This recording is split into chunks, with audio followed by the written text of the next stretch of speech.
محاذ گرم ہو گیا ہے، روس کی ایٹمی مشقیں بھی جاری ہیں۔ روسی فوج نے بیلسٹک اور کروز میزائل داغے، ایک ہائپرسونک میزائل کا تجربہ بھی کیا گیا، جبکہ یوکرین جھڑپوں کے باعث نقل مکانی جاری ہے۔ پناہ گزین بسوں کے ذریعے روسی علاقوں میں پہنچنے لگے ہیں۔ یوکرین میں جنگی محاذ گرم ہو گیا ہے، روسی فوج نے بیلسٹک اور کروز میزائل داغے ہیں، ایک ہائپرسونک میزائل کا تجربہ بھی کامیاب ہو گیا ہے۔ اسی حوالے سے مزید جانتے ہیں نمائندہ ماسکو شاہد گھومن سے۔ شاہد گھومن، پہلے روس کی ایٹمی مشقوں کے حوالے سے آگاہ کیجیے گا کہ یہ مشقیں کہاں اور کب تک جاری رہیں گی؟ جی بالکل، روسی صدر پوتن کے حکم کے مطابق 4 ماہ سے جاری فوجی مشقوں میں جوہری مشقوں کا بھی آغاز کر دیا گیا ہے۔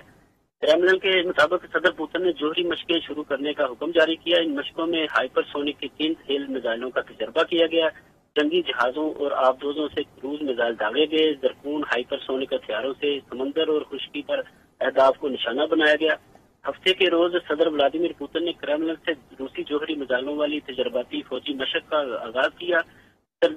ترجمان دمتری پیسکوف نے جوہری مشقوں کے آغاز کی تصدیق کرتے ہوئے بتایا کہ ان کا مقصد جوہری ہتھیاروں کے حوالے سے روسی تیاری کو جانچنا ہے۔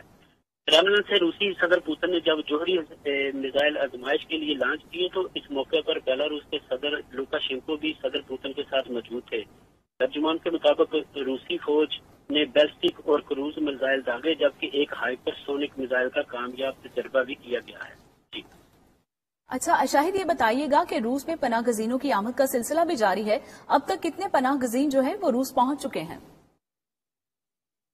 جی بالکل، مشرقی یوکرین کے روس نواز علیحدگی پسندوں نے جمہوریہ ڈونیسٹک کے مختلف علاقوں سے جنگی خطرات کے پیش نظر مقامی خواتین اور بچوں کو روسی سرحدی علاقوں میں منتقل کرنا شروع کر دیا ہے۔ اندازے کے مطابق تقریباً 7 لاکھ افراد پناہ گزین روس منتقل کیے جائیں گے۔ ڈونباس سے پناہ گزینوں کو راستوف کے علاقے کے علاوہ روس کے مزید 7 شہروں میں بھیجا جا رہا ہے۔ روس کی ہنگامی حالات کی وزارت کے نائب سربراہ کا کہنا ہے کہ روس کے 7 شہر پناہ گزینوں کو قبول کرنے کے لیے تیار ہیں۔ ان میں کرسنودار، کورسک، ورونیش، بلگرد، اوریول، دریانسک اور ماسکو شامل ہیں۔ اس صورتحال کے پیش نظر راستوف میں ہنگامی حالت بھی نافذ کر دی گئی ہے۔ ڈونباس اور ڈونیٹسک کے لوگوں کی نقل مکانی جاری ہے۔ یہ افراد بسوں کے ذریعے روس منتقل ہو رہے ہیں، جبکہ روسی صدر پوتن کی جانب سے فی کس افراد کو 10,000 روبل دینے کا اعلان بھی کیا گیا ہے۔ جی بہت شکریہ شاہد گھومن، آپ ہمیں ماسکو سے اپڈیٹ کر رہے تھے۔